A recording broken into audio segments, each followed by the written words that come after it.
All right, so I'm excited because I always just enjoy starting that day off with Europe there. It's always fun to like see how these players kind of stack up against one another and who really thrives in these pressure situations. Yeah. It's just not, I think that what this does though is that it's going to make this weapon right here, the tactical AR, that much more valuable. If you do manage to snag that, because now all that light ammo that you probably would have ended up using for that suppressed SMG is going to be able to be used for this tactical assault rifle, right? Yeah. That's the plus of that weapon. The universal key, and that's going to be Derox pushing on in, taking out Morph, and Morphazes ends up going down. Derox gets the cleanup there onto Kenny along with his teammate Item. And that is going to be 2 eliminations there for them. 13 eliminations for Item. Just make a strong statement is Derox and Item. This is actually a duo that's recently formed at the beginning of World Cup. They were playing with different partners. And Item was a player who went to ESL Katowice, did very well with himself there, with his partner Tomo. And then Derox, I believe they used to play together before. Split up for a little while, and now coming back strong, clearly. Well, I think that's also a challenge that players would have to consider when you're, in a competition like this with so much on the line, to take that time and go away from your like duo that you've been working with, and then to kind of like recalibrate with another player in team games, where everything's working, you're clicking, and it's perfect. But then when disaster strikes, that's where you see the true. You're going to have Derox trying to push on Fup here and see if he can get in front. And then the high ground will be for Item and Derox as they do manage to take out Avon. And that's yet another elimination on the board. 35 total for this duo. We're going to have 12 players remaining, 9 duos left in this game, Balla. And this is looking pretty solid for this duo. Yeah, as the edit plays come in, they do get the high ground right back with that rift, so they just died from above and came right back below. They did find some materials up on a few of those eliminations earlier, so they're back in good shape here. They don't need to shambles, kind of go for all these plays, but here the heavy snipe again, they both have it. They both have it, Golden Boy, and that's why they're able to just reload it, make these plays. They can get through a cone and a floor, both at the same time if they want to. The aggression from this duo is absurd, but now you're going to have all these players scattered about down low. A few ballers are going to be in this one as well. With 5 duos remaining, we're coming down to the tail end of this, and Derox and Item with that high ground, they're going to look to apply a lot of pressure. And look at the way that Item drops down and gets aggressive, gets in their face, because he knows that he has Derox there for support if things are going to get a little dicey. Simply because those traps are going to be the end of them there, but it's going to be the combat shoddy that connects. And now we're getting down to the final 4 here, and this is looking like a surefire win for this duo. Yeah, here we go. Derox looking for that last one. They do spot him. Where is he going to be able? They still have that heavy snipe, and Item is right below him, so they can make a pitch here possible. With the patience, though, they're just going to start engaging and both going at the same time. I think that's a wrap. Both players on both sides. Wow. Chasing him through the storm, and that's it. Derox and Item with the ridiculous elimination spree in this one with the victory royale as well. From range. That was a long shot too, because he was all the way somewhere else in Fatal. Also, you see these players that look at this. Oh man, and he saw that one. And, the names have been hilarious today, by the way. Pro iPad player, shout out to you, bud. But he saw that because the campfire smoke was going through the build. So he knew that a player was in there, and at the very least, that player was going to be weak. Anybody they see, they say, hey, I have a W key. I'm going to use it. Like an old 90s song. Don't stop, get it, get it. And there you go. Again, trust me, pitch come in. And I showed my age, but I'm okay with that. You knew exactly what I was talking about, Balla. All right, there are children watching. So, moving forward. Look at this aggression. This is insane. What is, like... I don't know how you get away from this. They play with reckless abandon. Yeah, reckless abandon indeed. He just walked right into a box with a trap and said, hey, I'm fine. I'll just stay on the edge. I've done my scissors. Gods here at Elim runs that have entertained all of us, and look at this again. So 20 eliminations now. Tachinkin gets the confirmation on the Elim there against Chief. Another player trying to hold off inside of that wood box up ahead. They have the kit to just get hyper aggressive, push in when they need to. And the players that are up on the hill right now, not the players that are down below, they're not going to be able to pressure. Again, it's the same formula. Oh my! Every single time. Stompy goes to one side, Shinken on the other, and there's no chance for these players to hold on to their It's literally a playground. boxes. It's a playground. There is no one that can stop them. Like, every single time, look at that, just desperation. You got to do something. I mean, how many rifts have they forced at this point? That's 4, 5 maybe? Catigo couldn't even, like, glide down. They had no choice. He was just picked in the sky. This is ridiculous, Bala. You guys have nothing on me. I have all the confidence in the world. I'm just going to push you. And you know what? I felt like Mitro and Mongrel at one point in time, yes, everyone could argue, and they are, you know, without a doubt, like a top-tier duo. But what we're seeing from Tachinkin and Stompy, and it doesn't just happen on Saturdays. No. It's happening on Sundays against the best players as well. It's scary.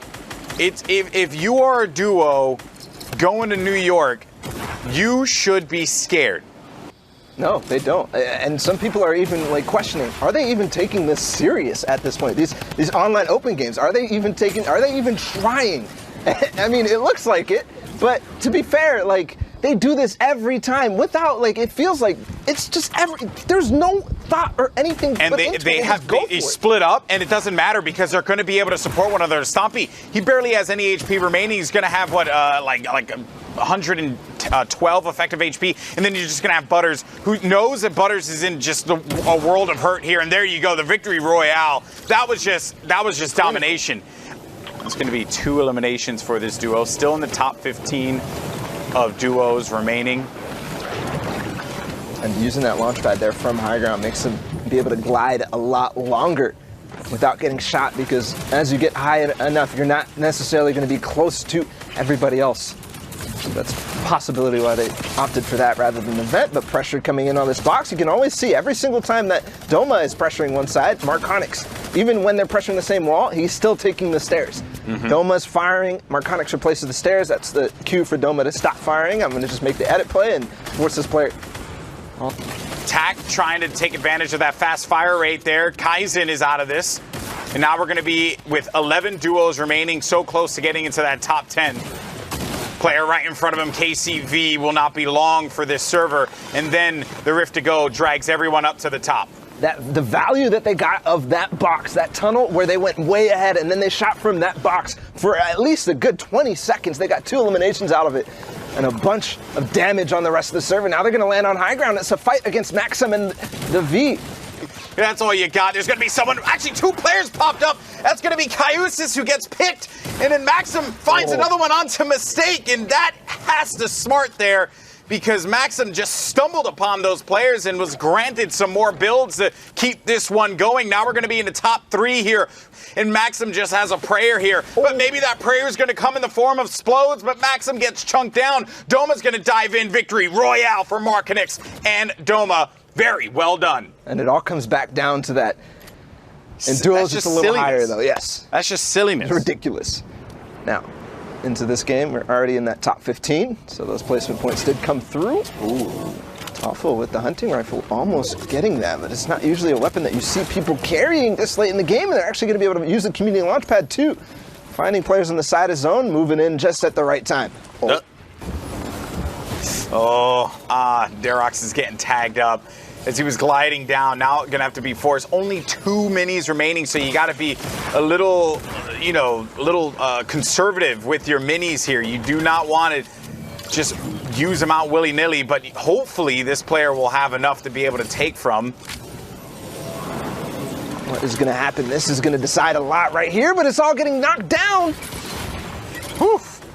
Man, I tell you, in those moments, like the quick thinking, you got to pop that shadow bomb so that you're. Let's just go ahead and talk about what we're seeing over here. And Script is insane. What a series of eliminations there. Script popped the shadow bomb, kept himself going after losing the high ground, because the high ground was destroyed, and then followed it up with another 2 eliminations in that CQC scenario. Very close, but very well done.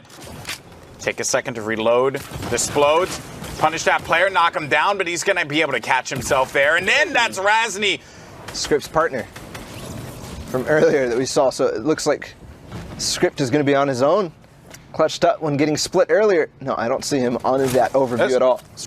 Healing going with that campfire. Script taking the time as well. Living up to the name. I gotta give this guy credit because you're by yourself going up against two phenomenal players, and then you end up just still holding your own. Script is gonna maintain that higher position. You know, he's gonna be above a level above most of the players there. Vorwin actually reestablishes himself, and Script needs to get into the safe zone. Lost a bunch of HP because of that. Gets into the fight there against Clapper, but will finally be eliminated there by Nadarez. Now it's gonna be Vorwin having to deal with this duo. Can Vorwin do it? He's gonna down him, but Clapper will get the better and secure the victory. Royale for him and his duo, not to res.